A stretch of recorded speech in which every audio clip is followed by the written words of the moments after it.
mitä saimme täällä on pilvistä ja sateista ja kylmää ja ruoksi saatiin vaan polkuoppilta lenkkiä. Samalla nälkä. Tuntuu, että hypotermia kohta iskee.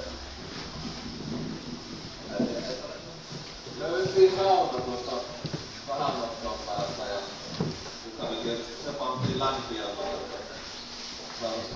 vähän lämmiseltyä tässä kun on täällä sateessa jo toistakymmentä tuntia. Niin. Ehkäkö mä tästä vielä muuttuukin sitten hyväksytään homma, kun saadaan vähän energiaa vielä tuolla takaisin. Ehkä jotakin syötävää tai toivottavasti sinne edelliset jättänyt jotain.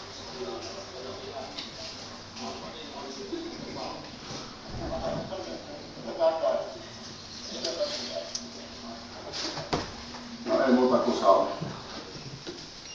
No niin, että ei muuta kuin sauna. No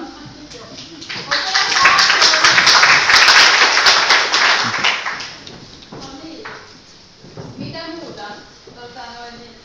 Otetaan tää kurkku tässä. Tässä on tosiaan hyvä esimerkki siitä, että mitä on Suomi ja suomalaisuus. Sivulla mennään eteenpäin.